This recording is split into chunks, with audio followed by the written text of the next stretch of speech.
அப்போஸ்தலனாகிய பவுல் கலாத்தியருக்கு எழுதின நிருபத்தை உங்கள் வேத புத்தகத்தில் திறந்து வைத்துக் கொள்ளுங்கள். முதலாவது அதிகாரத்தை நாம் கவனித்துக் கொண்டிருக்கிறோம். கலாத்தியர் முதலாவது அதிகாரம். இதுவரையிலும் நாம் 12 வசனங்களை பார்த்திருக்கிறோம். இன்றைக்கு 13 17 வரையுள்ள வசனங்களை நாம் சிந்திக்க போகிறோம். இந்த வசனங்களை வாசிக்கிறதுக்கு முன்பதாக ஒரு சுருக்கமான இதுவரையும் நாம் பார்த்த காரியங்களை உங்களுக்கு சொல்லுகிறேன். எப்பவுமே ஒரு வேத புத்தகத்தை நாம வாசிக்கிற போது அந்த புத்தகத்தினுடைய உள்ளடக்கங்களை நாம சரியா புரிந்து கொள்ள வேண்டுமானால் அந்த புத்தகம் என்ன நோக்கத்தோடு எழுதப்பட்டது என்பதை நாம சரியாக புரிந்து வைத்திருப்பது அவசியம். இந்த கலாத்தியர் நிருபம் அப்போஸ்தலனாகிய பவுலால் எழுதப்பட்டிருக்கிறது. கலாத்தியா நாட்டில் பரவி இருந்த ஆண்டவருடைய சபைகளுக்கு இது எழுதப்பட்டது. அந்த சபைகள் இருந்த விசுவாசிகளிடத்தில் பரவி இருந்த ஒரு நோயை அகற்றும்படிக்கு பவுல் இந்த கடிதத்தை அவர்களுக்கு எழுதி அனுப்புகிறார்.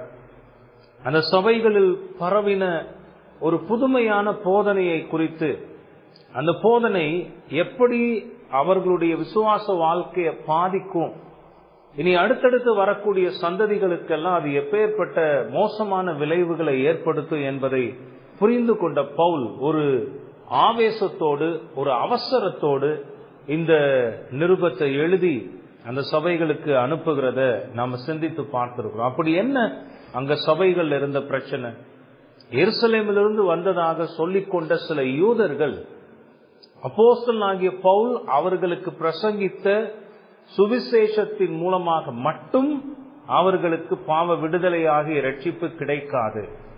அவர்கள் முழுமையான ரட்சிப்பை அடைய வேண்டுமானால் மோசேயினுடைய நியாய பிரமாணங்களை கைக்கொள்ள வேண்டும், விருத்த சேதனம் செய்து கொள்ள வேண்டும், பழைய ஏற்பாட்டில் சொல்லப்பட்ட சடங்குகளையும் செய்தாக வேண்டும் என்பதாக அவர்களுக்கு போதித்தனர்.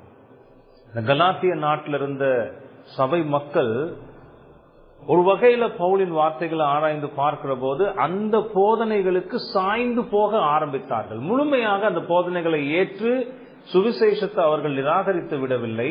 அதாவது உண்மையான சுவிசேஷத்தை, பவுல் அவர்களுக்கு பிரசங்கித்த சுவிசேஷத்தை முழுமையாக அவர்கள் விட்டு விலகி விடவில்லை. ஆனால் இந்த யூதர்கள் போதித்த இந்த காரியங்களுக்கு செவிசாய்க்க ஆரம்பித்து விட்டார்கள். ஆகவே ஒரு தீவிரத்தோடு ஒரு அவசரத்தோடு பவுல் இந்த நிருபத்தை எழுதி அனுப்புகிறார்.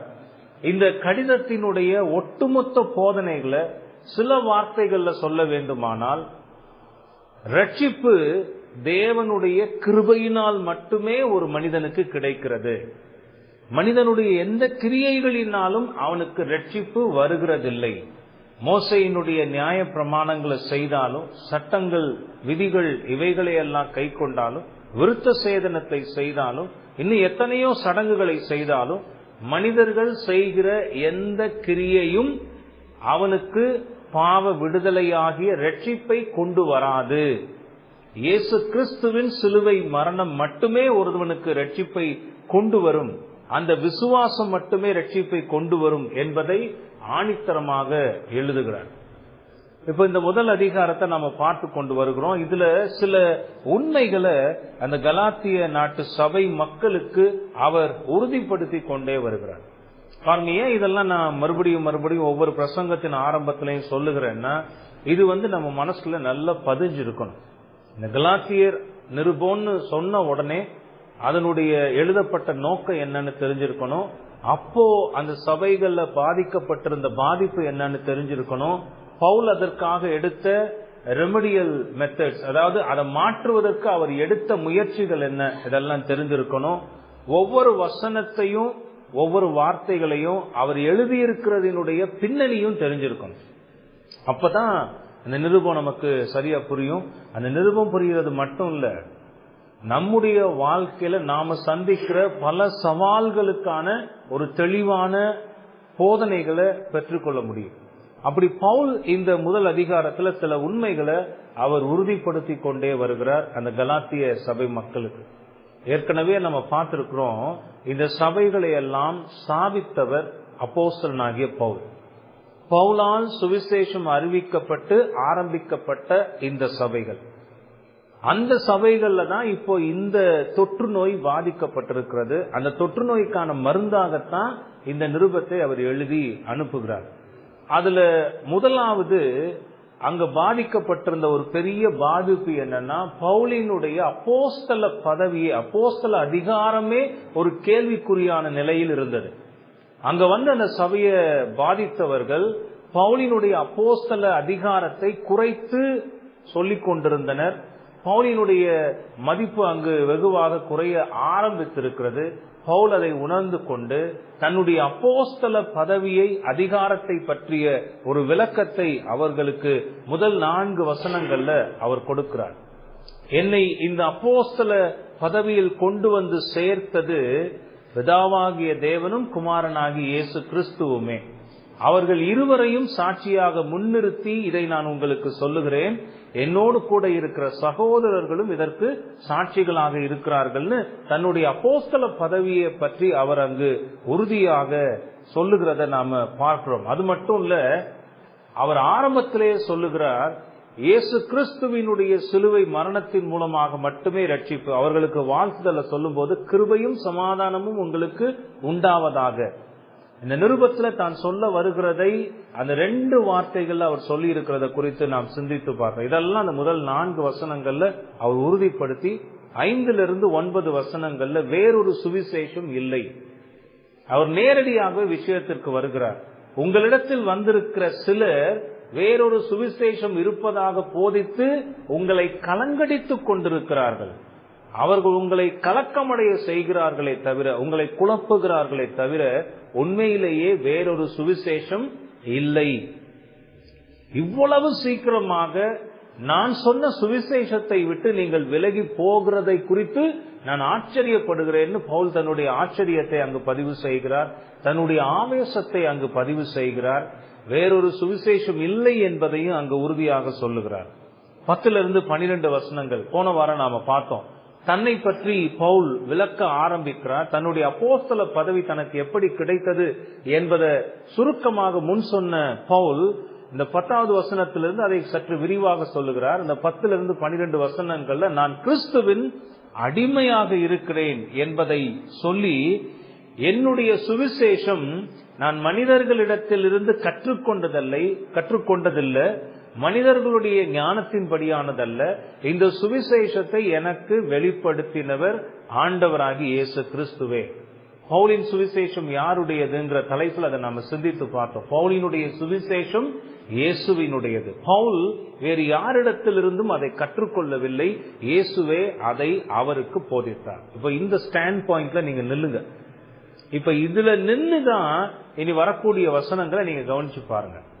அவர் சொல்லுகிறார், என்னுடைய சுவிசேஷம் மனிதர்களுடைய கற்பனையின் படியானதல்ல, எந்த ஒரு மனிதர்களிடத்திலிருந்தும் நான் கற்றுக்கொண்டதல்ல.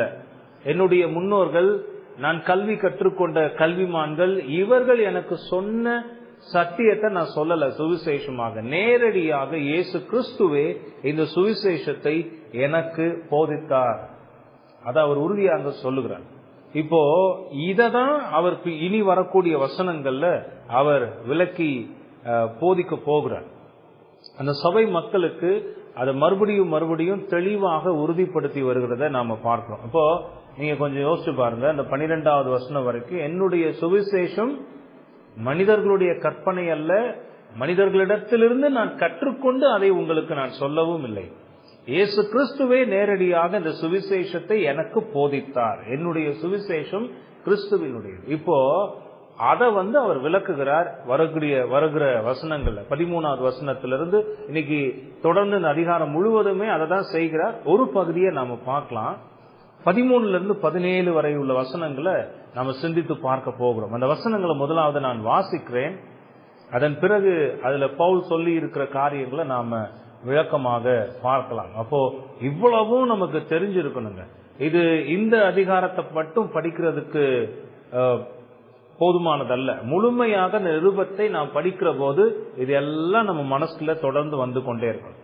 சரி, 13வது வசனத்திலிருந்து நான் வாசிக்கிறேன் பாருங்க.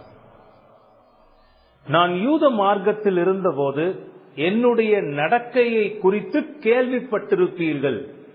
தேவனுடைய சபையை நான் மிகவும் துன்பப்படுத்தி அதை பாழாக்கி என் ஜனத்தாரில் என் வயதுள்ள அநேகரை பார்க்கிலும் யூத மார்க்கத்திலே தேறினவனாய் என் பிதாக்களுடைய பாரம்பரிய நியாயங்களுக்காக மிகவும் பக்தி வைராகியம் உள்ளவனாயிருந்தேன். அப்படி இருந்தும் நான் என் தாயின் வயிற்றில் இருந்தது முதல் என்னை பிரித்தெடுத்து தம்முடைய கிருபையினால் அழைத்த தேவன் தம்முடைய குமாரனை நான் புறஜாதிகளிடத்தில் சுவிசேஷமாய் அறிவிக்கும் பொருட்டாக அவரை எனக்குள் வெளிப்படுத்த பிரியமாய் இருந்தபோது உடனே நான் மாம்சத்தோடும் இரத்தத்தோடும் யோசனை பண்ணாமல் எனக்கு முன்னே அப்போஸ்தலர்களானவர்களிடத்தில் எருசலேமுக்கு போகாமலும் அரபி தேசத்திற்கு புறப்பட்டு போய் மறுபடியும் தமஸ்கு ஊருக்கு திரும்பி வந்தேன். அவர் தொடர்ந்து தன்னுடைய வாழ்க்கையில் நடந்ததை அவர் விளக்கி கொண்டே போகிறார். இந்த வசனங்கள்ல அவர் தன்னுடைய பழைய பக்தி வைராகி எப்படிப்பட்டதாக இருந்தது என்பதையும், தன்னை ஆண்டவர் எப்படி அழைத்தார், அந்த அழைப்பினுடைய நோக்கம் என்ன என்பதையும் அவர் விளக்குகிறார். இப்ப அவர்களுக்கு இன்னொரு காரியத்தை அவர் உறுதிப்படுத்துகிறார். தன்னுடைய அழைப்பை பற்றி அவர் இங்கு தெளிவாக அவர்களுக்கு சொல்லுகிறார். தன்னுடைய பழைய வாழ்க்கையில் தான் எப்படிப்பட்ட பக்தி வைராகியம் உள்ளவனாக இருந்தேன் என்பதையும் சொல்லுகிறார். ஆகவே இந்த வசனங்களை இந்த தலைப்பின் கீழாக நாம சிந்திக்கலாம். பவுலின் பக்தி வைராகியமும் ஆண்டவரின் அழைப்பும். இதுதான் இந்த வசனங்கள்ல பவுல் சொல்லுகிறார். பவுலின் பக்தி வைராகியமும் ஆண்டவரின் அழைப்பும். 13-14 வசனங்கள்ல அவர் தான் யூதனாக இருந்தபோது எப்படிப்பட்ட பக்தி வைராகியம் உள்ளவனாக இருந்தேன் என்பதை அவர் விவரிக்கிறார். அதாவது அவர் சவுலாக இருந்தபோது, இப்போ அவர் பவுலாக இருக்கிறார். அவருடைய மனமாற்றத்திற்கு பிறகு அவர் பவுலாகிறார். மனமாற்றத்துக்கு முன்பதாக அவர் சவுலாக இருக்கிறார். அவர் சவுலாக இருந்தபோது கடவுளிடத்தில் தான் காட்டின அந்த பக்தி வைராகியம் எப்படிப்பட்டதாக இருந்தது என்பதை அந்த 13-14 வசனங்கள்ல விவரிக்கிறார். 15-17 வசனங்கள்ல கடவுள் தன்னை அழைத்த விதத்தையும் அந்த அழைப்பிற்கு எப்படி தான் உடனடியாக கீழ்ப்படிந்தேன் என்பதை பற்றியும் அவர் விவரிக்கிறார். இந்த 2 காரியங்களை தான் இன்னைக்கு நாம பார்க்க போறோம். முதலாவது, பவுலினுடைய பக்தி வைராகியத்தை பற்றி நாம் பார்க்கலாம். அதாவது சவுலாக இருந்த பழைய பவுலின் பக்தி வைராகியம் எப்படிப்பட்டதாக இருந்தது. கலாத்தியர் 1வது அதிகாரம் 13-14 வசனங்கள். மறுபடியும் அந்த வசனங்களை நான் வாசிக்கிறேன் பாருங்க. அதை கொஞ்சம் கவனமாக நாம் கவனிக்கணும். நான் யூத மார்க்கத்தில் இருந்தபோது என்னுடைய நடக்கையை குறித்து கேள்விப்பட்டிருப்பீர்கள். தேவனுடைய சபையை நான் மிகவும் துன்பப்படுத்தி அதை பாழாக்கி என் ஜனத்தாரில் என் வயதுள்ள அநேகரை பார்க்கிலும் யூத மார்க்கத்திலே தேறினவனாய் என் பிதாக்களுடைய பாரம்பரிய நியாயங்களுக்காக மிகவும் பக்தி வைராகியம் உள்ளவனாயிருந்தேன். அங்க அவரே அந்த வார்த்தையை பயன்படுத்துகிறார். ஜெலஸ் அப்படின்னு நாம் அதை சொல்லுவோம். பக்தி வைராகியம், தான் நம்புகிற, தான் உறுதியாக நம்புகிற ஒரு காரியத்திற்காக நிற்பதும் அதன் அடிப்படையில் தீவிரமாக செயல்படுவதும், இதுதான் இந்த பக்தி வைராகியம்ன்றது குறிக்கிறது. இது ரொம்ப, இந்த ஜெலஸ் ரொம்ப இங்க பவுல் சொல்லுகிற வார்த்தை எதோடு தொடர்புடையதுன்னா கடவுளுக்குரிய காரியங்களோடு தொடர்புடையது. தான் உறுதியாக நம்புகிறதின் அடிப்படையில் தீவிரமாக செயல்படுவது. இந்த 4 வார்த்தைகளை நல்லா கவனமா வச்சுக்கோங்க. தான் உறுதியாக நம்புவதின் அடிப்படையில் தீவிரமாக செயல்படுவது. அப்படித்தான் பவுலுடைய வாழ்க்கை இருந்தது. பவுல் ஆண்டவராகிய இயேசு கிறிஸ்துவை அறிந்து கொள்வதற்கு முன்பதாக ஒரு யூதனாக அந்த யூத மார்க்கத்தில் தான் போதிக்கப்பட்டு தான் வளர்க்கப்பட்ட அந்த முறைகளில் எப்படிப்பட்ட வைராகியம் உள்ளவராக இருந்திருக்கிறார் என்பதை இந்த வசனங்கள் மூலமாக அவர் தெளிவாக விளக்குகிறார். அவர் எப்படி ஆரம்பிக்கிறார் பாருங்க. நான் யூத மார்க்கத்தில் இருந்தபோது, நான் ஒரு யூதன், யூத குலத்தில் பிறந்தவன். அப்படி நான் ஒரு யூதனாக வாழ்ந்து கொண்டிருந்த போது என்னுடைய நடக்கையை குறித்து கேள்விப்பட்டிருப்பீர்கள். ஆக்சுவலா கேள்விப்பட்டிருப்பீர்கள் என்கிற அந்த வார்த்தைக்கு உண்மையா எப்படி மொழிபெயர்க்கப்பட்டிருந்தால் நலமாக இருக்கும்னு H.J. Appleby நீங்க கேள்விப்பட்டிருக்கலாம். அவர் இந்த கலாத்தியருக்கு ஒரு கமெண்ட்ரி எழுதியிருக்கிறார், விளக்கோரை எழுதியிருக்கிறார். அவர் சொல்லுகிறார், கேள்விப்பட்டிருப்பீர்கள் என்கிற வார்த்தை கேள்விப்பட்டீர்கள் என்று இருந்தால் அது சரியான அர்த்தமாக இருந்திருக்கும். இப்ப நீங்க கவனிச்சு பாத்தீங்கன்னா அந்த வார்த்தை பிரயோகம் கேள்விப்பட்டிருப்பீர்கள் அப்படின்னா அது ஒரு ஊகத்தின் அடிப்படையில், ஒரு சந்தேகத்தின் அடிப்படையில், ஒருவேளை நீங்க கேள்விப்பட்டிருக்கலாம், கேள்விப்படாமலும் இருந்திருக்கலாம். அந்த அடிப்படையில தான் அந்த வார்த்தையை நம்ம பயன்படுத்துவோம், கேள்விப்பட்டிருப்பீர்கள். ஆனா உண்மையிலேயே அங்கு கேள்விப்பட்டீர்கள் என்கிற ஒரு அழுத்தத்தோடு அங்க பவுல் சொல்லுகிறதாக அவர் விளக்கி இருக்கிறார். அதற்கான விளக்கத்தை அவர் கொடுக்கிற போது, தொடக்கத்தில் பவுல் கலாத்திய சபைகளை நிறுவின போது, அவர்களுக்கு சுவிசேஷத்தை அறிவித்து சபைகளை ஆரம்பித்த போது தன்னை பற்றியும், போன வாரம் கூட நம்ம பார்த்தோம், பவுல் அந்த மக்களோடு கூடவே இருந்தவர். பவுலினுடைய வாழ்க்கையை அவர்கள் பார்த்திருக்கிறார்கள். பவுலினுடைய பழைய வாழ்க்கையை, யார் அந்த பவுல், இதற்கு முன்பாக எப்படி இருந்தார், அவருடைய வாழ்க்கை எப்படி மாற்றப்பட்டிருக்கிறது என்பதை பற்றிய காரியங்களை எல்லாம் அவர்கள் அறிந்திருந்தனர்.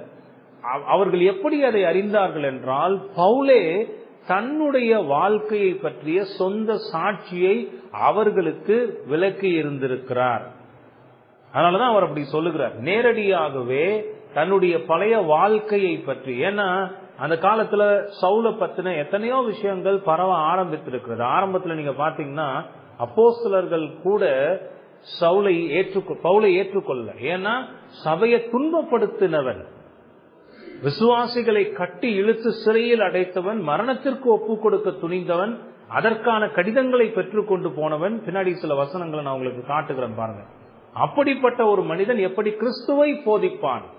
அப்போஸ்தலர்கள் ஏற்றுக்கொள்ளல. அவர் சொல்லுகிறார், சபைகளுக்கு முகமறியாதவனாக இருந்தேன். அப்படின்னா கேள்விப்பட்டிருப்பார்கள் இந்த மனிதனை பற்றி. அவ்வளவு மோசமான ஒரு செயல்களை செய்து கொண்டு கிறிஸ்துவின் சபைக்கு எதிராக வாழ்ந்து கொண்டிருந்த நான். இந்த மக்களும் கூட பவுலுடைய வாழ்க்கையை பார்க்கிற போது அந்த பழைய வாழ்க்கைக்கும் இப்ப இந்த சுவிசேஷத்தின் மூலமாக பவுலின் வாழ்க்கை மாற்றப்பட்டிருக்கிறதை அவங்க கண்ணால பார்த்திருக்கிறாங்க. அதனாலதான் அவர் சொல்லுகிறார், கேள்விப்பட்டிருப்பீர்கள்னு ஒரு அனுமானத்தில் அல்ல, கேள்விப்பட்டீர்கள். உங்களுக்கு சுவிசேஷத்தை சொல்லி இந்த சபைகளை எல்லாம் நிறுவின போது பவுல் தன்னுடைய சொந்த அனுபவ சாட்சியையும் அவர் நிச்சயமாக சொல்லி இருப்பார். பவுலினுடைய அந்த பிரசங்கத்தில் அந்த சுவிசேஷத்திற்கு எந்த பாதிப்பும் வராத விதத்தில் தன்னுடைய வாழ்க்கை எப்படிப்பட்டதாக இருந்தது, எப்படி மாற்றப்பட்டது, கடவுள் தன்னை எப்படி சந்தித்தார், தன்னை எப்படி மாற்றினார் என்பதை பற்றிய அனுபவ சாட்சியை அவர் அடிக்கடி பிரசங்கித்ததாக அவர் பார்க்கிறோம். அப்போஸ்தலர் 22வது அதிகாரத்துல கூட அவர் தன்னை பற்றிய விளக்கத்தை சுவிசேஷத்தின் சாட்சியாக அவர் சொல்லுகிற போது அவர் இதைதான், இந்த முறையை தான் கையாண்டிருக்கிறார். ஆக நீங்க கேள்விப்பட்டிருப்பீர்கள்னு ஒரு அனுமானத்தில் அங்கு பவுல் சொல்லவில்லை, நீங்கள் கேள்விப்பட்டீர்கள். எதை குறித்து கேள்விப்பட்டீர்கள்? நான் யூதனாக இருந்தபோது என்னுடைய செயல்கள், நடக்கை, என்னுடைய செயல்கள் எல்லாம் எப்படிப்பட்டதாக இருந்தது என்று நீங்கள் கேள்விப்பட்டிருப்பீர்கள்.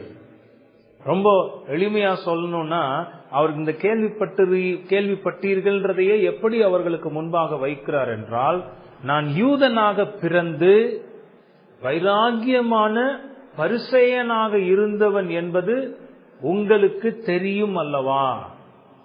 நான் ஒரு பரிசேயனாக இருந்தேன், யூத மார்க்கத்தில் மிக தீவிரமாக செயல்பட்ட ஒரு பரிசேயனாக இருந்தேன் என்பது உங்களுக்கு தெரியும் அல்லவா? அதை நான் உங்களிடம் சொன்னேன் அல்லவா என்கிற விதத்தில் தான் பவுல் இந்த வார்த்தைகளை பயன்படுத்தி இருக்கிறார். பவுலுடைய அந்த வார்த்தைகள் நமக்கு சில காரியங்களை விளக்குகின்றன. நீங்க நல்லா கவனிச்சு பாத்தீங்கன்னா பவுல் இதெல்லாம் சும்மா ஏதோ தன்னை பத்தி சொல்லணும்ன்றதுக்காகலாம் சொல்லல. அவர் ஒரு குறிப்பிட்ட நோக்கத்திற்காகவே தன்னை பற்றிய காரியங்களை சொல்லிக் கொண்டிருக்கிறார். இதுக்கு முந்தின வசனங்கள் அவர் என்ன சொன்னார்? என்னுடைய சுவிசேஷம் மனிதர்களுடைய எண்ணங்களின்படியானதல்ல, அவர்களிடத்திலிருந்து நான் கற்றுக்கொண்டதல்ல, இயேசு கிறிஸ்துவே அதை நேரடியாக எனக்கு போதித்தார். அதை விளக்குகிற ஒரு அருமையான சான்றாக தன்னுடைய பழைய வாழ்க்கையை பற்றி சொல்லுகிற போது இந்த விதத்தை அவர் கையாளுகிறத நாம் பார்க்கிறோம். பவுல் தன்னை ஒரு பக்தி வைராகியம் உள்ள பரிசேயனாக அவர்களுக்கு அடையாளப்படுத்துகிறார்.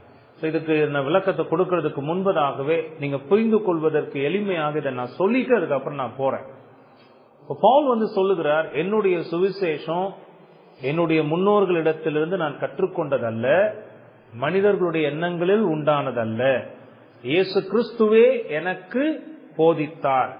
அதை விளக்கும் போதுதான் இப்படி சொல்லுகிறார், நான் யூத மார்க்கத்தில் பக்தி வைராகியம் உள்ளவனாக இருந்தேன். தன்னை பத்தி சொல்லுகிறார் அவர். எப்படிப்பட்ட பக்தி வைராகியம் உள்ளவனாக இருந்தேன்? அப்ப யூத மார்க்கத்துல நான் பக்தி வைராகியம் உள்ளவனாக இருந்து கிறிஸ்துவின் சபையை அழிப்பதற்கு முயற்சி செய்து கொண்டிருந்த நான் எப்படி இந்த சுவிசேஷத்தை என்னுடைய முன்னோர்களிடத்திலிருந்து கற்றுக்கொண்டிருந்திருப்பேன்? அதான் அவர் வைக்கிற அந்த ஒரு கேள்வி. உங்களுக்கு புரியுதா? இது ஒரு கோர்ட்ல ஒரு லாயர் வைப்பாங்கல்ல, முன் வைப்பாங்கல்ல, வாதம்னு சொல்லுவோம்ல, அந்த மாதிரி அவர் வைக்கிறார். நான் என்னுடைய பழைய வாழ்க்கையில நான் நம்பிக்கொண்டிருந்த என்னுடைய மதத்தினுடைய நம்பிக்கையில உறுதியாக இருந்து அதுல தீவிரமாக செயல்பட்டு கொண்டிருந்தேன். கமாலியேல் என்னுடைய ஆசிரியர்.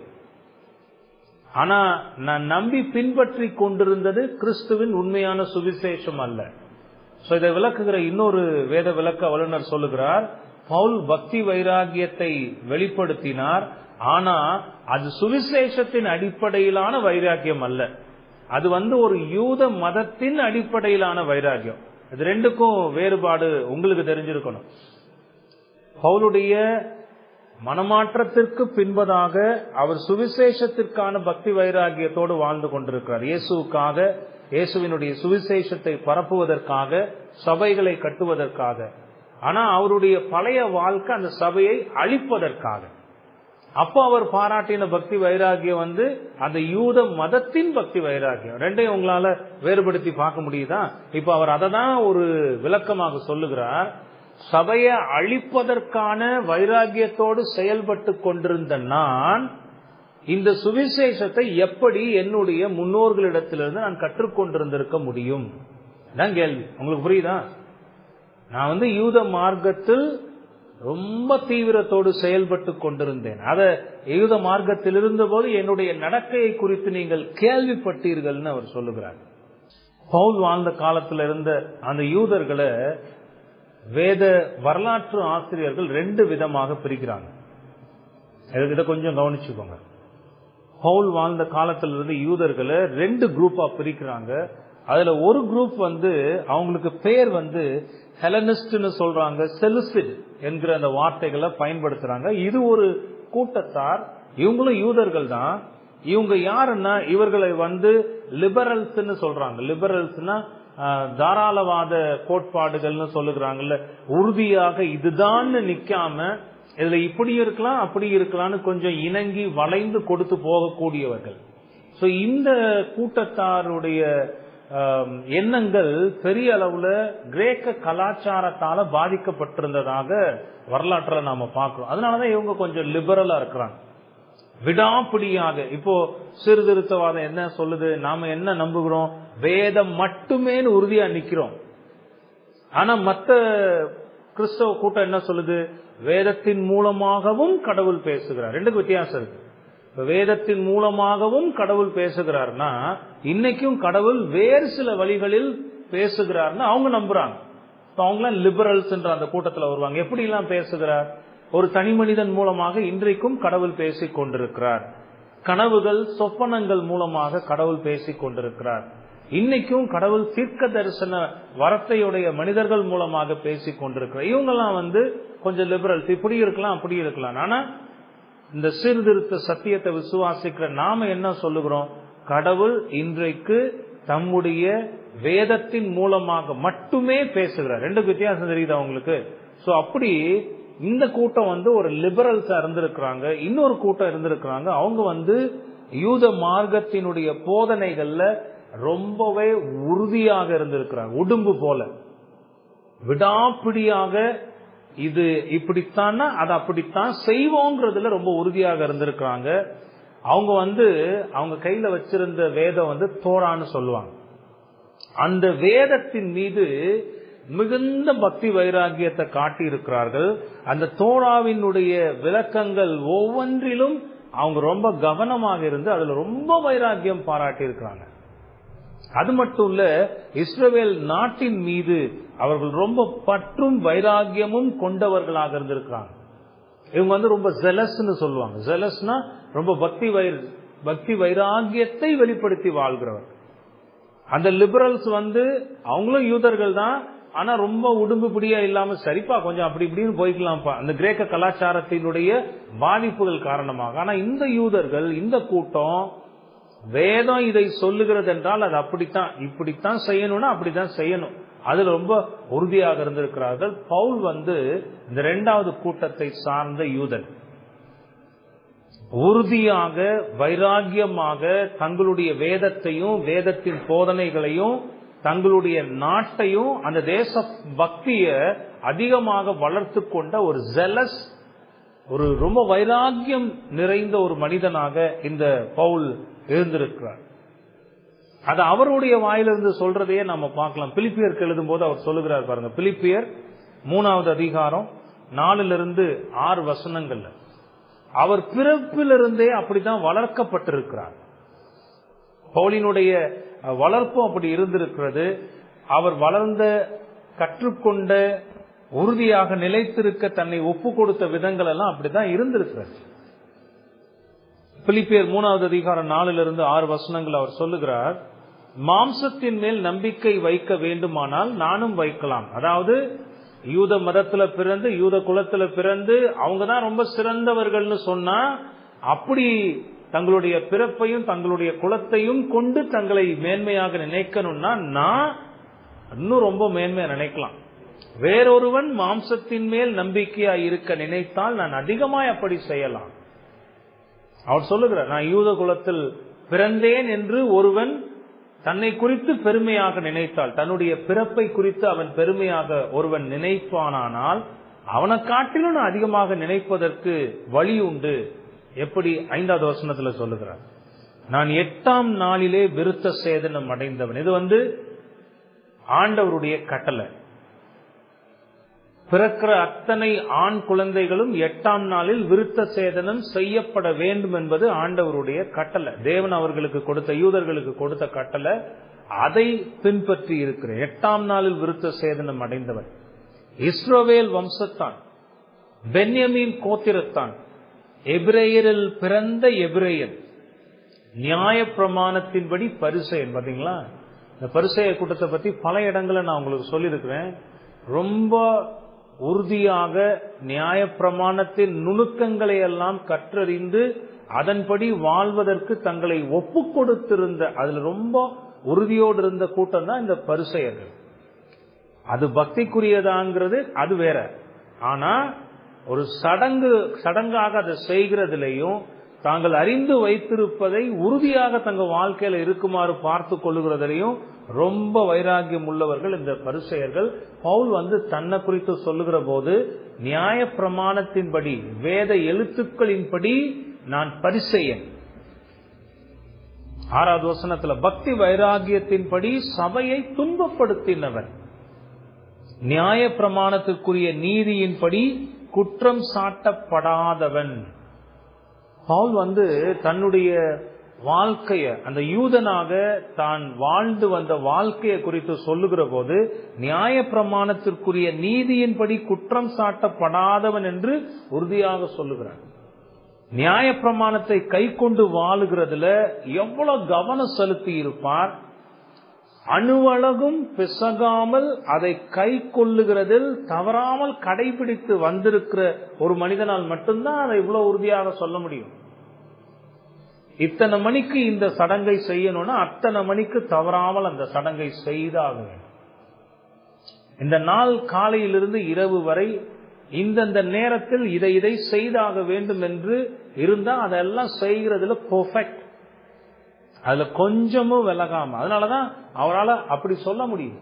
இப்ப நியாய பிரமாணத்தின்படி குற்றம் சாட்டப்படாதவன் பக்தி வைராகியத்தின்படினா என்னுடைய மதத்தின் மீது நான் கொண்டிருந்த பற்று, என் மதத்தின் மீது நான் கொண்டிருந்த நம்பிக்கை, நான் போதித்து வளர்க்கப்பட்ட என்னுடைய முறைகளின்படி நான் பக்தி வைராகியம் பாராட்டி என்னுடைய மதத்திற்கு எதிராக வளர்ந்த இந்த கிறிஸ்தவ சபைகளை அழிக்கிறதில் நான் ரொம்ப தீவிரம் காட்டினவன், சபையை துன்பப்படுத்தினவன் இல்லைங்களா. நியாய பிரமாணத்தின்படி நான் பரிசேயன், என்னுடைய பட்டம் பரிசேயன் என்பது என்னுடைய பட்டம்னு தன்னை பத்தி அவர் பிலிப்பியருக்கு எழுதின நிருபத்துல அவர் சொல்லுகிறார். நீ கலாத்தியர்ல சொல்லும் போது அதை இன்னொரு விதத்துல சொல்லுகிறார். 14வது வசனத்துல பாருங்க, கலாத்தியர் 1:14, என் ஜனத்தாரில் என் வயதுள்ள அநேகரை பார்க்கிலும். ஒருவேளை பவுலுக்கு அப்போ ஒரு 35-40 வயசு இருக்கலாம்னு வச்சுக்கோங்களேன். அந்த 35-40 வயசுல ஒரு உதாரணத்துக்கு சொல்லுகிறேன், அப்போ இருக்கிற அந்த யூத மார்க்கத்தில் இருந்த மற்ற மனிதர்களை விட ரொம்ப எக்ஸலண்டாக செயல்பட்ட ஒரு மனிதன். ஃபர்ஸ்ட் ரேங்க் யாருக்கு கொடுப்பீங்கன்னா பவுலுக்கு தான் கொடுக்கணும். அப்படி வாழ்ந்த ஒரு மனிதன். என் கூட இருக்கிற இத்தனை மனிதர்கள்ல the best of the best நான் தான், அவர் அங்க சொல்லுகிறார். என் வயதுள்ள அநேகரை பார்க்கிலும் யூத மார்க்கத்திலே தேறினவனாயிருந்தேன். என்னுடைய மதத்தை பற்றி, மத நம்பிக்கைகளை பற்றி, மத போதனைகளை பற்றி எவ்ரி நூக் அண்ட் கார்னர்னு சொல்லுவோம்ல, ஒவ்வொரு அந்த இங்கு இடுக்கு எதுவும் விட்டு விடாம ரொம்ப தெளிவாக கற்று தேர்ந்து சிறந்தவனாக நான் இருந்தேன். அது மட்டும் இல்ல, என் பிதாக்களுடைய பாரம்பரிய நியாயங்களுக்காக மிகவும் பக்தி வைராகியம் உள்ளவனாயிருந்தேன். ஒரு விதத்துல சொல்ல போனா, எனக்கு போதித்த எனக்கு முன்னாக இருந்த முன்னோர்கள் அவர்களை காட்டிலும் எனக்கு போதிக்கப்பட்டதில் நான் மிக சிறந்தவனாக வாழ்ந்திருக்கிறேன். ஒரு விதத்துல பவுல ஒரு நல்ல ஒரு சாட்சியாக தான் இங்க பார்க்கிறோம். அது புத்திக்கேற்ற பக்தி வைராகியம் இல்லாமல் இருந்தாலும் தான் கற்று நிச்சயித்திருந்ததுல எவ்வளவு வைராகியமாக அவர் இருந்திருக்கிறார்ன்றதை நீங்க கொஞ்சம் சிந்திச்சு பாருங்க. அவருக்கு வேதம் போதிக்கப்பட்டது, வேதத்தில் இப்படித்தான் சொல்லப்பட்டிருக்கிறது என்பது போதிக்கப்பட்டிருக்கிறது. இப்ப ஆண்டவர் இந்த உலகத்துல வாழ்ந்த போது அவர் சொல்லுகிறார், நீங்க நியாய பிரமாணத்தினுடைய விளக்கங்கள் எல்லாம் கொடுக்குறீங்க, இதை செய்யணும் அதை செய்யணும்னு அவர்களை நீங்க வழி நடத்துகிறீங்க. ஆனா அந்த நியாயப்பிரமாணம் எதிர்பார்க்கிற இரக்கத்தையும் கிருபையையும் விட்டு விட்டீர்கள். இந்த பரிசேயர்கள்ட்ட, நியாய சாஸ்திரிகள்ட்ட, வேத பாரகர்கிட்ட இருந்த பிரச்சனையே இதுதான். அவன் அதை லிட்ரல் மீனிங்கா எடுத்து, எழுத்துப்பூர்வமான விளக்கமாக எடுத்து அதை நடைமுறைப்படுத்துகிறதுல அதிக கவனம் செலுத்தி இருக்கிறானே தவிர அதனுடைய சாராம்சம் என்ன, ஆண்டவர் எதனால் அப்படி செய்ய சொல்லி இருக்கிறார் என்கிற அந்த அர்த்தத்தை புரிந்து கொண்டு ஆண்டவர் வெளிப்படுத்த சொன்ன இரக்கத்தையும் கிருபையையும் அன்பையும் வெளிப்படுத்த மறந்து விட்டார். அதனாலதான் பவுல் அத புத்திக்கேற்ற பக்தி வைராகியம் இல்லைன்னு குறிப்பிடுகிறார். அப்படிதான் பவுல் வாழ்ந்திருக்கிறார். இத ஒரு நல்ல ஒரு எக்ஸாம்பிளா நம்ம பார்க்கணும்னா நாம எப்படி அதை ஒரு பயன்பாடா எடுக்கலாம். இன்னைக்கு நமக்கு உண்மையான சத்தியம் போதிக்கப்படுகிறது, உண்மையான சுவிசேஷம் பிரசங்கிக்கப்படுகிறது. அந்த சுவிசேஷத்தினால் நாம் விடுதலை அடைந்திருக்கிறோம். அந்த சுவிசேஷத்தின் சாட்சியாக வாழ்வதற்கேற்ற வேத விளக்கங்கள் கொடுக்கப்படுகிறது. இதெல்லாம் போதிக்கப்பட்டு வளர்க்கப்படுகிறோம். சபையில் தொடர்ச்சியாக இது பிரசங்கிக்கப்படுகிறது, போதிக்கப்படுகிறது. எந்த அளவுக்கு இதில் வைராகியம் உள்ளவர்களாக நீங்க இருக்கிறீங்கன்றதை யோசிச்சு பார்க்கணும். பவுலுடைய இந்த வாழ்க்கையை பார்க்கும்போது முன்னான வாழ்க்கையில தன்னுடைய யூத மதத்தின் நம்பிக்கைகள்ல வைராகியம் உள்ளவராக இருந்த பவுல் மனமாற்றத்திற்கு பிறகு கிறிஸ்துவுக்காக மிகுந்த வைராகியம் உள்ளவராக வாழ்ந்திருக்கிறார். பவுலுடைய வாழ்க்கையில அதை நாம எங்கேயுமே மாற்றி காம்ப்ரமைஸ் பண்ணதா பார்க்கவே முடியாது. எப்படி பவுல் இருந்தாரோ அப்படித்தான் நமக்கும் சுவிசேஷம் மாற்றத்தை கொடுத்திருக்கிறது. பவுல் யூத மார்க்கத்தில் வைராகியமாக இருந்து சுவிசேஷத்தினால் விடுதலை, அவருக்கும் சுவிசேஷம் தான் விடுதலை கொடுத்தது. யாருடைய சுவிசேஷம் விடுதலையை கொடுத்தது? இயேசுவினுடைய சுவிசேஷம் தான் பவுலுக்கு விடுதலையை கொடுத்தது. அந்த சுவிசேஷத்தை தான் அவர் பிரசங்கித்துக் கொண்டிருந்தார் தன்னுடைய வாழ்க்கையின் கடைசி வரை. சொல்ல போனா அவர் மரித்தும் இன்னமும் சுவிசேஷத்தை தான் சொல்லிக்கொண்டே இருக்கிறார். இதெல்லாம் நம்ம வாசிக்கும் போதும் இப்பவும் பவுல் அவருடைய எழுத்துக்கள் மூலமாக நம்மோடு தான் வாழ்ந்து கொண்டிருக்கிறார். பாருங்க எவ்வளவு பக்தி வைராகியம் உள்ள மனிதராக அவர் இருந்திருக்கிறார். இப்போ நீங்களும் நானும் இருதயத்துல கேட்க வேண்டிய கேள்வி, உங்களுக்கு போதிக்கப்படுகிற இந்த வேத போதனைகள்ல எவ்வளவு வைராகியம் உள்ளவர்களாக இருக்கிறீர்கள்? கேட்கிறோம், அதை குறித்து சிந்திக்கிறோம், யோசிக்கிறோம். அது எந்த அளவுக்கு தீவிரத்தோடு உங்க வாழ்க்கையில நடைமுறைப்படுத்துகிறீர்கள்ன்றதை யோசிச்சு பாருங்க. பக்தி வைராகியம், அந்த ஜெலஸ்னா அதான சொன்னேன். ஜெலஸ்னா அதனுடைய அர்த்தம் என்ன? தான் உறுதியாக நம்புகிற காரியத்தை தீவிரமாக செயல்படுத்துவது. பவுலுடைய வாழ்க்கை அதுக்கு ஒரு நல்ல சான்று. அவர் தன்னை பற்றி அங்கு சொல்லுகிறார், அவர்களுக்கு சொல்லுகிறார், என்னுடைய வாழ்க்கையை குறித்து நான் யூத மார்க்கத்தில் இருந்தபோது என்னுடைய வாழ்க்கையை நீங்கள் கேள்விப்பட்டீர்கள். வேற யாரும் சொல்லல, நானே சொன்னேன். நீங்க என் கூட இருந்து என்னுடைய வாழ்க்கையை பார்த்திருக்கிறீர்கள். நான் ஒரு யூதனாக எப்படிப்பட்ட வைராகியம் உள்ளவனாக இருந்திருக்கிறேன். என் வயதுள்ள அநேகரை பார்க்கிலும் நான் போதிக்கப்பட்டு வளர்க்கப்பட்ட காரியங்களில் மிகுந்த பக்தி வைராகியம் உள்ளவனாயிருந்தேன்னு பவுல் தன்னுடைய பழைய பக்தி வைராகியத்தை அங்க முன்னிறுத்துகிறார். உங்களுக்கு புரியுதா? பவுலை வச்சு நீங்க கேட்டு பாருங்க, நீங்க கேட்கறதுல எந்த அளவுக்கு பக்தி வைராகியம் உள்ளவர்களாக இருந்திருக்கிறீர்கள். பவுல் அது புத்திக்கேற்ற பக்தி வைராகியம் இல்லதான். ஏன்னா அவர் சபையை துன்பப்படுத்தினார். அப்போஸ்தலர் 8வது அதிகாரத்துல பாத்தீங்கன்னா முதல் 3 வசனங்கள்ல பவுல் அப்படி என்ன செய்தார் என்பது சொல்ல ஆரம்பித்து வருகிறது. அப்போஸ்தலர் 8வது அதிகாரம் முதல் 3 வசனங்கள்ல பாத்தீங்கன்னா, அவனை கொலை செய்வதற்கு சவுலும் சம்மதித்திருந்தான். இங்க சொல்லப்படுகிற இந்த சவுல் தான் இப்ப நாம பார்த்து கொண்டிருக்கிற அப்போஸ்தலனாகிய பவுல். யாரை கொலை செய்வதற்கு சவுலும் சம்மதித்திருந்தான்? ஸ்தேவானை கொலை செய்வதற்கு சவுலும் சம்மதித்திருந்தான். அக்காலத்திலே எருசலேமில் உள்ள சபைக்கு மிகுந்த துன்பம் உண்டாயிற்று. அப்போஸ்தலர் தவிர மற்ற யாவரும் யூதேயா சமாரியா தேசங்களில் சிதறப்பட்டு போனார்கள். பல விதங்கள்ல சபைக்கு அப்ப துன்பம் வந்தது. அதுல ஒரு வகையில அதிகமான துன்பங்களை சபைக்கு கொடுத்த ஒரு முக்கியமான மனிதராக சவுலை இங்கு வேதம் அடையாளப்படுத்துகிறது. 3வது வசனத்துல பாருங்க, சவுல் வீடுகள் தோறும் நுழைந்து, எப்படிப்பட்ட பக்தி வைராகியத்தோடு இருந்தேன், சபையை துன்பப்படுத்தின்னு அங்க சொல்லுகிறார்ல கலாத்தியர் 1வது அதிகாரத்துல. சபையை துன்பப்படுத்தி, எப்படி துன்பப்படுத்தி? 3வது வசனம் இங்க அப்போஸ்தலர் 8:3 சொல்லுகிறார், சவுல் வீடுகள் தோறும் நுழைந்து புருஷரையும் ஸ்திரீகளையும் இழுத்து கொண்டு போய் காவலில் போடுவித்து சபையை பாழாக்கி கொண்டிருந்தான். பவுல் அங்க பயன்படுத்தின அதே 2 வார்த்தைகள் இங்கு வருது. சபையை துன்பப்படுத்தி பாழாக்கி கொண்டிருந்தான். சவுலினுடைய ஒரே நோக்கம் என்ன? தன்னுடைய யூத மத நம்பிக்கைகளுக்கு எதிராக. சவுல் ஒருவேளை இயேசு கிறிஸ்துவ தான் மேசியான்னு அவர் நம்பி இருந்தா அப்பவே அவரும் மனமாற்றம் அடைந்திருப்பார்.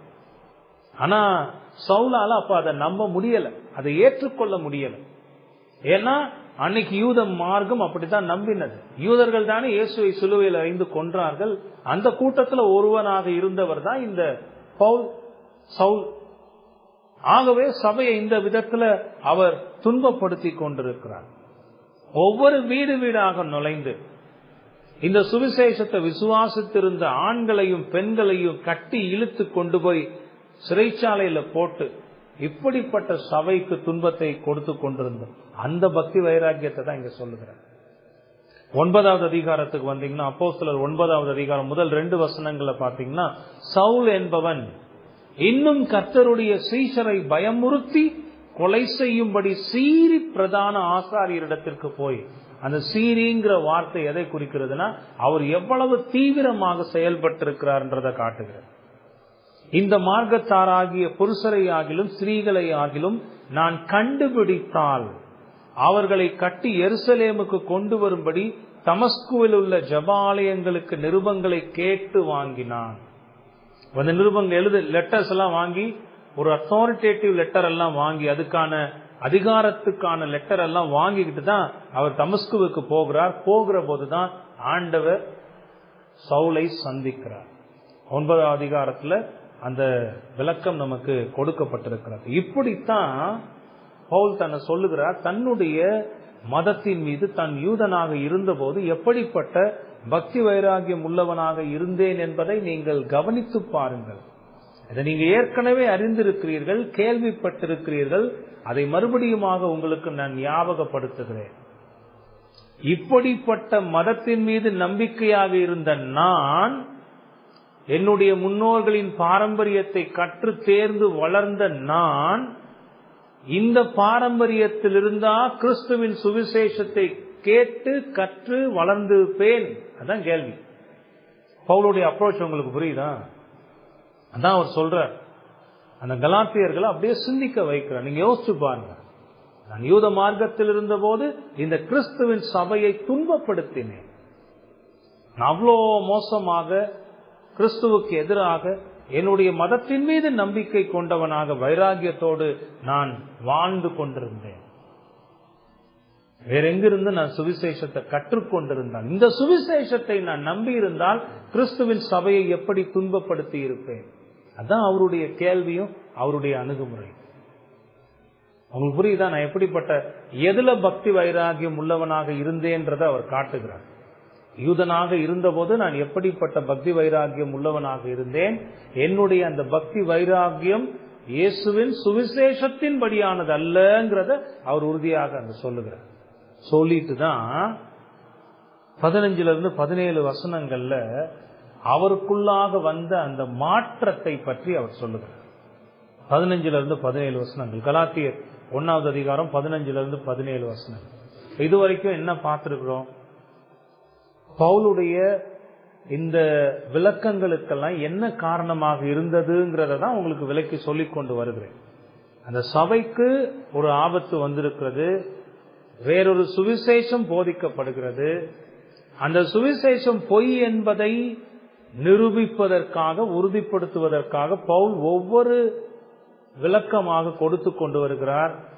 அதுல இங்க என்ன சொல்லுகிறார்னா, என்னுடைய சுவிசேஷம் கிறிஸ்துவனுடையதுன்னு முந்தின வசனத்துல 12ஆவது வசனத்துல சொல்லி, அதை நான் எங்கிருந்து கற்றுக்கொண்டேன் என்பதற்கான விளக்கத்தை கொடுக்கிற போது தன்னுடைய பக்தி வைராகியத்தை அவர் முன்வைக்கிறார். உங்களுக்கு புரியுதா? நான் யூதனாக பிறந்தவன், யூதனாக இருந்தவன், யூத மார்க்கத்தில் வைராகியம் உள்ளவனாக வாழ்ந்தவன், சபையை துன்பப்படுத்தினவன். நான் வேறெங்கும் இருந்து இந்த சுவிசேஷத்தை கற்றுக்கொள்ளவில்லை சொல்லிட்டு அவர் சொல்லுகிறார் 15. இப்ப பாருங்க, ஆண்டவரினுடைய அழைப்பு. இப்படிப்பட்ட பக்தி வைராகியத்தோடு இருந்த இந்த சவுலை ஆண்டவர் எப்படி அழைத்தார் சுருக்கமாக சொல்லுகிறார். பின்னாடி அதுக்குரிய விளக்கத்தை அவர் கொடுக்கிறார். 15வது வசனம், கலாத்தியர் 1:15 to 17. அப்படி இருந்தும் நான் என் தாயின் வயிற்றில் இருந்தது முதல் என்னை பிரித்தெடுத்து தம்முடைய கிருபையினால் அழைத்த தேவன் தம்முடைய குமாரனை நான் புறஜாதிகளிடத்தில் சுவிசேஷமாய் அறிவிக்கும் பொருட்டாக அவரை எனக்குள் வெளிப்படுத்த பிரியமாய் இருந்தபோது, உடனே நான் மாம்சத்தோடும் இரத்தத்தோடும் யோசனை பண்ணாமலும் எனக்கு முன்னே அப்போஸ்தலர்களானவர்களிடத்திலே எருசலேமுக்கு போகாமலும் அரபி தேசத்திற்கு புறப்பட்டு போய் மறுபடியும் தமஸ்கு ஊருக்கு திரும்பி வந்தேன். ஆண்டவர் அப்போஸ்தலர் 9ஆவது அதிகாரத்துல சவுலை தன்னுடைய பணிக்கென்று அழைக்கிறார். அப்ப அங்க நடந்ததெல்லாம் நமக்கு தெரியும். அப்ப ஆண்டவர் சவுலோடு பேசின போது, நான் என்ன செய்யணும் ஆண்டவரேன்னு சவுல் கேட்கிறார். நீ பட்டணத்துக்குள் போ, அங்கு உனக்கு என்ன செய்யணும்ன்றது சொல்லப்படும். அப்ப பவுல் பட்டணத்தில் போயிருக்கிறார். எந்த பட்டணத்துக்கு போகிறார்? எந்த பட்டணத்தில் இருக்கிறார் பவுல்? தமஸ்குல தான் போயிருக்கிறார். இப்ப தமஸ்குல அங்க ஒரு மனிதன் இருக்கிறான். அவருடைய பெயர் அனனியா. அனனியாவுக்கு ஆண்டவர் நடந்த காரியங்களை எல்லாம் சொல்லி, நீங்க பாத்தீங்கன்னா அனனியாவும் ஆண்டவரும் பேசுறாங்க. உண்மையிலேயே அதெல்லாம் வாசிச்சு பார்க்கும்போது அவ்வளவு சந்தோஷமா இருக்கு. அவ்வளோ மகிமையுள்ள தேவன் இந்த உலகத்துல சாதாரணமாக தன் மீது விசுவாசமும் பக்தியும் உள்ள மனிதன் இடத்துல எப்படி பேசுகிறார்? சவுல் அங்க இருப்பான் அப்படின்னு சொல்லும் போது, ஆண்டவரே சவுலா, அவன் தானே சபையை துன்பப்படுத்தி இவ்வளவு தொந்தரவும் பண்ணிக்கிட்டு இருந்த மனுஷன்னு அந்த கான்வர்சேஷன் எவ்வளவு சாதாரணமான ஒரு கான்வர்சேஷனா இருக்குன்னு பாருங்களேன். அப்போ அவனை கொண்டு நான் செய்ய போகிற காரியத்தை உன்மூலமாக நான் அறிவிக்க போகிறேன். நான் சொல்றத போய் அவன்கிட்ட சொல். அனனியா அந்த பார்வையை இழந்து போயிருந்த சவுலுக்கு ஆண்டவருடைய கிருபையினால பார்வையை கொடுத்து, அப்படித்தான் சவுல் தன்னுடைய பணியை ஆரம்பிக்கிறார். இதெல்லாம் எழுதி அவர் விளக்கி இருக்கிறார். அப்படி தன் பார்வை அடைந்த உடனே நேரடியாக அப்போஸ்தலர்கள் எருசலேம்ல இருக்கிறாங்க, அவங்க கிட்ட போகல. அவர் என்ன சொல்லுகிறார் பாருங்க, இந்த 17வது வசனத்துல, அந்த அழைப்பு எனக்கு வந்த போது நான் மாம்சத்தோடும் இரத்தத்தோடும் யோசனை பண்ணாமலும், நான் உட்கார்ந்து யோசிச்சுட்டு இருக்கல. நான் ஒரு யூதனாக பிறந்திருக்கிறேன், நான் பிறந்ததிலிருந்து நான் கற்று வளர்ந்ததெல்லாம் இதுதான். இப்போ என்னுடைய நம்பிக்கைகளுக்கு நேர் எதிரான போதனைகளை நான் நம்ப வேண்டியது இருக்கிறது. சிலுவையில் அறைந்து கொலை செய்யப்பட்ட இந்த இயேசுவே மேசியா என்பதை நானே சுவிசேஷமாக பிரசங்கிக்க வேண்டியது இருக்கிறது. இதெல்லாம் எனக்கு தகுமா? இதெல்லாம் எனக்கு அடுக்குமா? இதெல்லாம் சரியா? என் கூட இருக்கிற இவ்வளவு நாள் என்னுடைய பக்தி வைராகியத்தை பாராட்டி என்னை புகழ்ந்து கொண்டிருந்த மனிதர்கள் என்னை குறித்து என்ன நினைப்பாங்க? என் வீட்டார் என்ன நினைப்பாங்க? என் குலத்தார் என்ன நினைப்பாங்க? என் இனத்தார் என்ன நினைப்பாங்க? இந்த பரிசேயர்கள் என்ன நினைப்பாங்க? பிரதான ஆசாரியன் என்ன நினைப்பான்? இப்படி எல்லாம் உட்கார்ந்து நான் யோசனை பண்ணி கொண்டிருக்கவில்லை. எனக்கானவைகளை குறித்து நான் யோசித்துக் கொண்டிருக்கவில்லை. அடுத்தும் சொல்லுகிறார், எனக்கு முன்னே அப்போஸ்தலர்கள் ஆனவர்களிடத்தில் போகாமலும், எருசலேமுக்கு போகாமலும், அவங்க அங்க இருக்கிறாங்க, நேரா போய் என்னுடைய ரெக்கக்னிஷனுக்காக நான் அப்போஸ்தலர்களிடத்துல போல. இந்த மாதிரி நான் போனேன், ஆண்டவர் என்னை சந்தித்தார், அப்போஸ்தலர்கள்ல ஒருவராக என்னையும் சேர்த்துக் கொள்ளுங்கள்னு நான் அப்போஸ்தலர்கள் கிட்ட போகல. அவர் எங்க போனாரா? அரபி தேசத்திற்கு புறப்பட்டு போய் மறுபடியும் தமஸ்கு ஊருக்கு திரும்பி வந்தேன். சோ வேத விளக்க வல்லுநர்கள் என்ன சொல்லுகிறாங்கன்னா, ஒரு 3 ஆண்டு கால இடைவெளி ஆண்டவர் பவுலுக்கு இந்த மனம் திரும்புதலை கொடுத்த போது, இந்த மனமாற்றத்தை கொடுத்த பிறகு ஒரு 3 வருட கால இடைவெளியில அவர் இந்த அரபு தேசத்துக்கு போய் மறுபடியும் தமஸ்கு ஊருக்கு திரும்பி வந்து, அதன் பிறகுதான் அவர் அப்போஸ்தலர்களை போய் பார்க்க போகிறார். அதை பத்தி அடுத்த வசனங்கள் அவர் சொல்லுகிறார். அதை விளக்குகிற போது அதற்கான விளக்கத்தை உங்களுக்கு நான் தருகிறேன். ஆக அவர் என்ன சொல்லுகிறார்? ஆண்டவர் என்னை அழைத்தார்.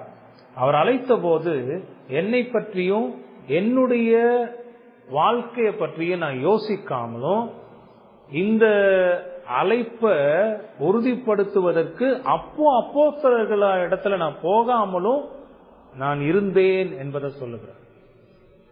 இந்த அழைப்பு எனக்கு எப்படி வந்தது, யாரிடத்திலிருந்து வந்தது, என்ன நோக்கத்தோடு வந்தது, அதையும் அவர் எங்க எழுதியிருக்கிறார். இதெல்லாம் ஏன் சொல்லுகிறார்? நீங்க புரிந்து கொள்ளுங்கள், என்னுடைய இந்த அப்போஸ்தல பதவியும் அதிகாரமும் சுவிசேஷமும் எனக்கு எங்கிருந்து வந்ததுன்னு உங்களுக்கு புரியுதா? நான் அப்போஸ்தலர்கள்ட்ட போய் ஆண்டவர் என்னை அழைத்தார்னு அவர்களிடத்திலிருந்து நான் இந்த சுவிசேஷத்தை கற்றுக்கொள்ளவில்லை. அந்த டைம் கேப்ப பாருங்க, 3 இயர்ஸ். இப்ப வேத விளக்க வல்லுநர்கள் என்ன சொல்றாங்கன்னா, அந்த 3 வருட காலத்தை பவுல் வேதத்தை ஆராய்ந்து படிக்கிறதுலேயும் ஜெபம் பண்ணுகிறதுலேயும் தன்னை ஆண்டவர் அழைத்த அந்த அழைப்பின் நோக்கத்தை நிறைவேற்றுவதற்கு தன்னை தயார்படுத்தி கொண்ட ஒரு காலமாகவும் வேத விளக்க வல்லுநர்கள் சொல்லி இருக்கிறார். ஆனா பவுல் இந்த அழைப்பு தனக்கு எப்படி வந்ததுன்னு 15வது வசனம் 16வது வசனத்துல சொல்லுது. அப்படி இருந்தும்னு ஆரம்பிக்கிறார். அப்படி இருந்தோம்னா, நான் இவ்வளவு மோசமாக சபையை துன்புறுத்தி கொண்டிருந்த போதிலும், நான் அழிக்க துணிந்து செயல்பட்டு கொண்டிருந்த சபையை கட்டுவதற்காக தேவன் என்னை பிரித்தெடுத்து அழைத்து நியமித்தார் என்று சொல்லுகிறார். இந்த வார்த்தைகளை பாருங்களேன். நான் என் தாயின் வயிற்றில் இருந்தது முதல், அப்படின்னா அவர் என்ன சொல்ல வருகிறார்? என்னுடைய பிறப்பே, நான் இந்த உலகத்துல மனிதனாக வந்ததினுடைய நோக்கமே பிரஜாதிகளுக்கு சுவிசேஷத்தை அறிவிக்க வேண்டும் என்பதாக தேவன் திட்டம் பண்ணி வைத்திருந்தார். எவ்வளவு அழகா சொல்றாரு பாருங்க. அப்போவே என்னை பிரித்தெடுத்து விட்டார்.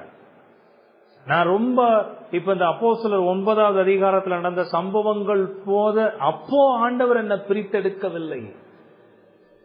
என் தாயின் கருவில் நான் உருவாகும் போதே அவர் என்னை இந்த பணிக்கென்று பிரித்தெடுத்து, அது நேரம் வருகிற போது என்னுடைய வாழ்க்கையில் அந்த அழைப்பை கொடுத்து என்னை அழைக்கிறார். பவுல இயேசு கிறிஸ்து சந்திக்கிற அந்த நாள் வரைக்குமே பவுலுக்கு தெரிஞ்சிருக்கு, சவுலுக்கு அது தெரிஞ்சிருக்காரு. ஆனா எப்போ அந்த தமஸ்கு பட்டணத்துக்கு போகிற வீதியில ஆண்டவர் சவுலை சந்தித்து சவுலிடத்தில் இந்த விளக்கங்களை எல்லாம் கொடுத்த போதுதான் சவுலுக்கே அது தெரிய வருகிறது. பின்னாடி அவர் பவுலாக மாறுகிறார். இந்த விளக்கங்களை இப்ப எழுதுகிறார்.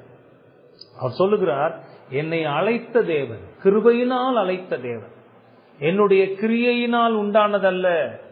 ஏன்னா நான் யூத மார்க்கத்துல ரொம்ப பக்தி வைராகியம் உள்ளவனாக வாழ்ந்ததுனால சிலர் இப்படி நினைக்கிறாங்க. சிலர் சுவிசேஷத்தை சொல்லும்போது என்ன சொல்றாங்கன்னா, நான் இந்து மதத்துல அவ்வளவு வைராகியமா இருந்தேங்க. ஆண்டவர் பார்த்திருப்பார்ல நான் எப்படி வைராகியமா வாழ்ந்தேன்னு பார்த்து இவனை மாத்தி கிறிஸ்தவனா கொண்டு வந்தா கிறிஸ்தவத்திலேயே இவன் பக்தி வைராகியமா இருப்பான்னு பார்த்து ஆண்டவர் என்னை அழைத்தார். போலங்க அப்படிலாம் சொல்லலங்க. என்னுடைய கிரியைகளை பார்த்து, என்னுடைய பக்தி வைராகியத்தை பார்த்து எவ்வளவு உறுதியாக இவன் செயல்படுகிறான், இவனுக்கு சுவிசேஷத்தை ஒப்பு கொடுத்தா அவன் இன்னும் எவ்வளவு உறுதியா இருப்பான்னு என்னுடைய கிரியையை பார்த்து ஆண்டவர் என்னை அழைக்கவில்லை. அவர் எவ்வளவு நுணுக்கமாக சத்தியத்தை சொல்லுகிறார் பாருங்க. அப்ப அந்த கிரியையினால் ரட்சிப்புங்கிறத அவர் தகர்த்து எறிகிறார். என்னுடைய கிரியையை பார்த்து என்னை தேவன் அழைக்கவில்லை. நான் கிரியை செய்யறதுக்கு முன்னாடி எங்க அம்மாவுடைய வயிற்றுல நான் கருவாய் இருக்கும் போதே என்னை இதற்கென்று பிரித்து விட்டார். சொல்ல போனா இதெல்லாம் ஆண்டவர் நித்தியத்திலேயே தீர்மானித்து விட்டார். அப்ப என்னுடைய கிரியைகளினால் என்னை அழைக்கவில்லைங்கிறத அவர் அங்க சொல்லுகிறாரா? தம்முடைய கிருபையினால் என்னை அழைத்த தேவன், அது முழுமையாக அவருடைய கிருபை. இந்த அழைப்புக்கும் இந்த நியமனத்துக்கும் இந்த பிரித்தெடுத்து இந்த பணியை செய்வதற்கு ஆண்டவர் என்னை வைக்கிறதற்கும் எந்த தகுதியும் என்னிடத்தில் இல்லை. எவ்வளவு பெரிய அப்போஸ்தலன் இதை சொல்லுகிறார் பாருங்க. எவ்வளவு பெரிய அப்போஸ்தலன், எவ்வளவு ஹம்பிளா தன்னை அங்க சொல்றாரு பாருங்க. கொஞ்சம் யோசிச்சு பாருங்க. உங்களுடைய ஹார்ட்டெல்லாம், உங்க இருதயத்தெல்லாம் யோசிச்சு பாருங்க. ஏதாவது ஒன்னு சொல்லிட்டு ஒருத்தருக்கு சுவிசேஷத்தை ஏதோ ஒன்னு சொல்லிட்டோம், ஆண்டவருக்கா ஏதாவது ஒன்னு செஞ்சிட்டோம்னா இருதயம் போடுற குத்தாட்டம் இருக்கு பாருங்க.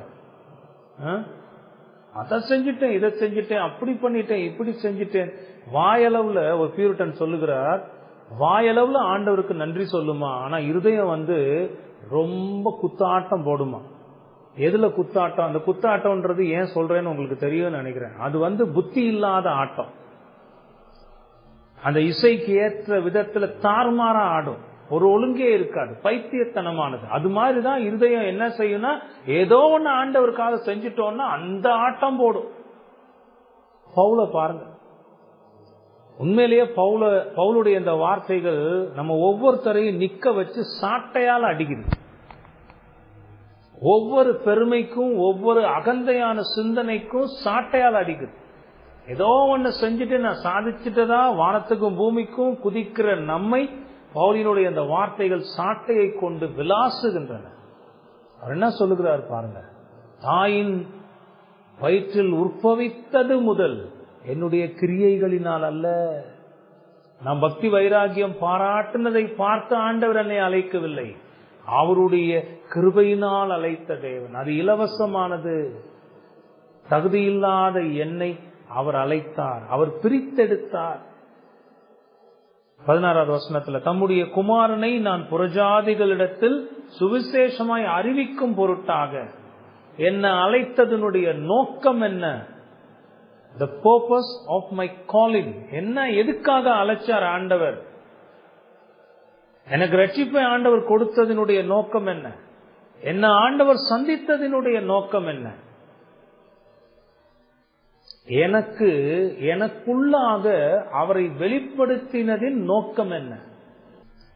தம்முடைய குமாரனை நான் புறஜாதிகளிடத்தில் சுவிசேஷமாய் அறிவிக்கும் பொருட்டாக. அதுதாங்க காரணம். நான் புறஜாதிகளுக்கு சுவிசேஷத்தை சொல்ல வேண்டும் என்பது தேவனுடைய திட்டம். அதுதான் நோக்கம். ஆண்டவருடைய திட்டம் அதுதான்.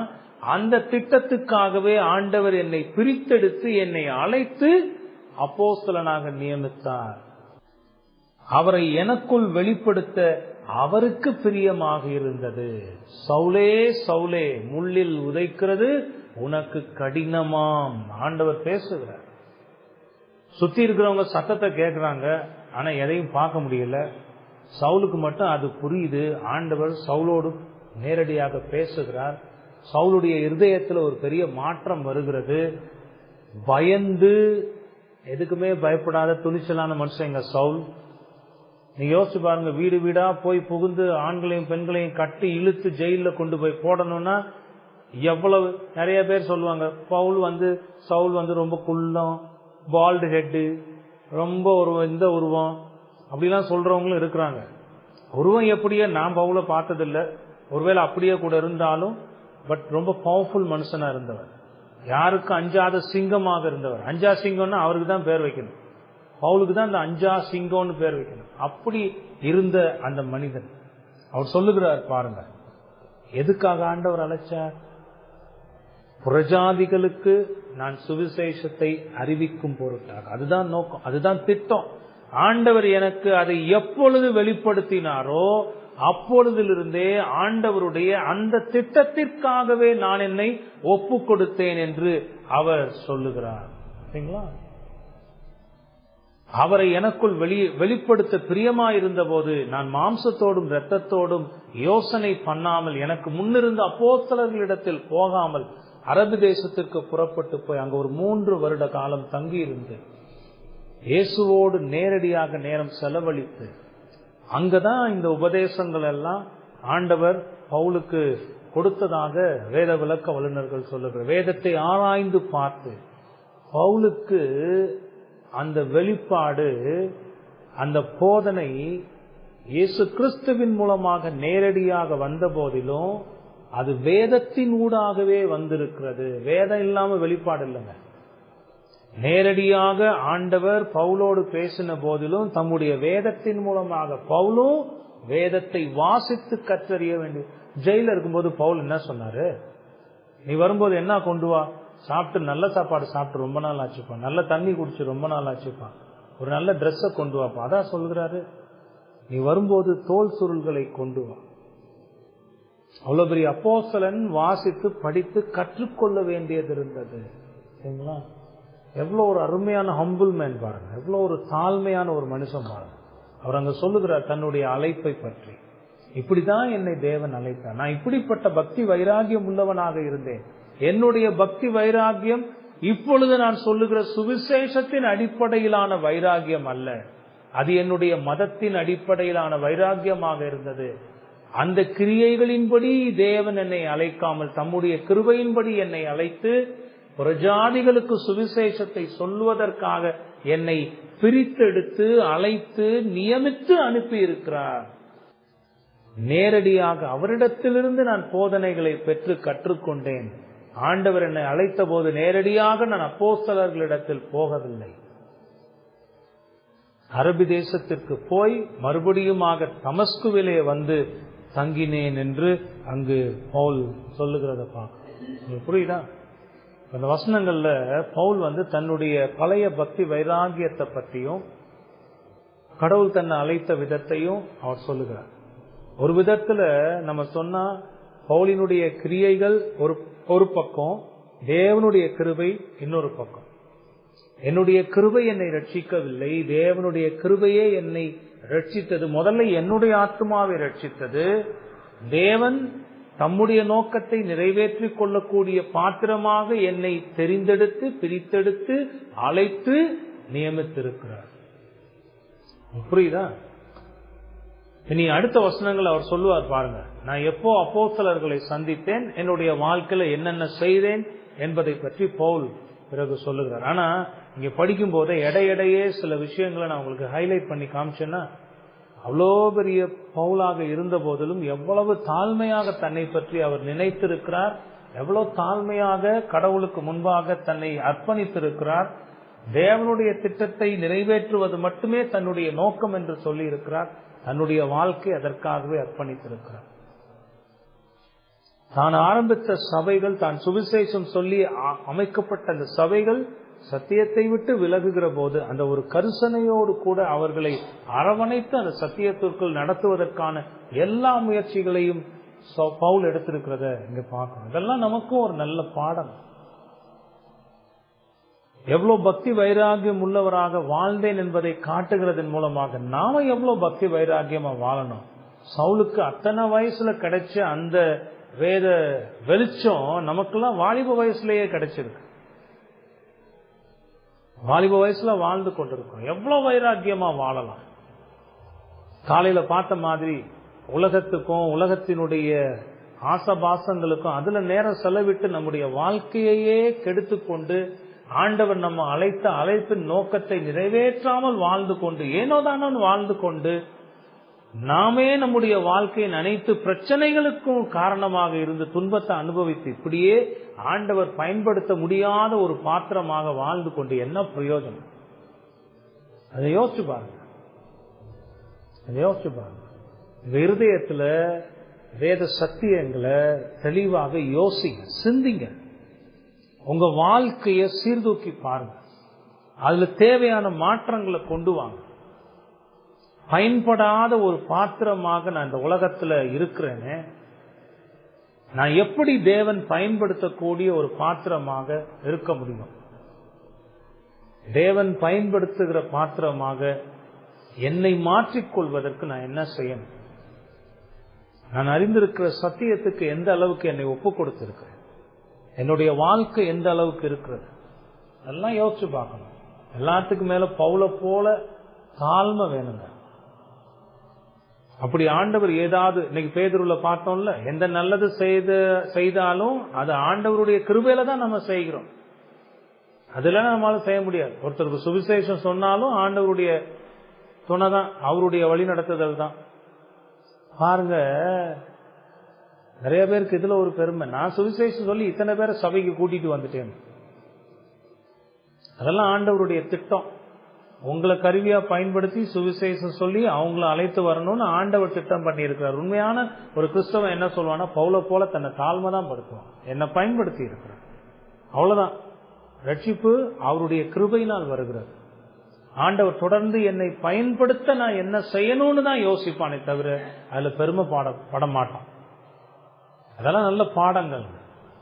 பவுலுடைய வாழ்க்கையின் மூலமாக, பவுலுடைய வார்த்தையின் மூலமாக இதெல்லாம் நம்ம கற்றுக்கொள்ளும். கிறிஸ்து இயேசுவில் இருந்த சிந்தையே உங்களிலும் இருக்க கடவுதுன்னு பவுல் சொல்லுகிறார். அந்த சிந்தனை தான் என்னில் இருப்பதாக பவுல் சொல்லுகிறார். நான் கிறிஸ்துவை பின்பற்றுகிறதை போல நீங்கள் என்னை பின்பற்றுங்கள்னு பவுலால சொல்ல முடிஞ்ச அந்த வாழ்க்கை எப்படிப்பட்ட ஒரு அர்ப்பணிப்புள்ள வாழ்க்கையா இருக்குன்னு யோசிப்பாங்க. எல்லாம் யோசிச்சு சீர்படுத்த வேண்டிய இடங்களை சீர்படுத்துங்க. கிறிஸ்துவினுடைய சுவிசேஷத்துக்காக உங்களை அர்ப்பணிங்க. தேவன் எபேசியர்ல பவுல் சொல்லுகிறது மாதிரி கடவுள் உங்களை அழைத்த அழைப்பின் பாத்திரவான்களாக நடந்து கொள்ளுங்க. எதை செய்தாலும், என்ன செஞ்சாலும், என்ன சிந்தித்தாலும் அந்த சிந்தனையின் செயலினுடைய முடிவு, அதனுடைய நோக்கம் இயேசுவினுடைய சுவிசேஷம் போகணும். பவுல் அதுக்காக தான் இவ்வளவு பிரயாசப்பட்டு எழுதி கொண்டிருக்கிறார். கிறிஸ்துவின் சுவிசேஷம் பரவணும், ஆண்டவர் என்னை பயன்படுத்தணும், அவருடைய ராஜ்யம் என் மூலமாக வளரணும். அதுக்கு நான் என்ன அர்ப்பணிக்கிறேன். பவுல போல வைராகியம் உள்ளவர்களாக வாழ்ந்து ஆண்டவருடைய நாமத்துக்கு மகிமையை சேர்க்க தேவன் நமக்கு உதவி செய்யட்டும். நம்ம ஜெபம் பண்ணலாம்.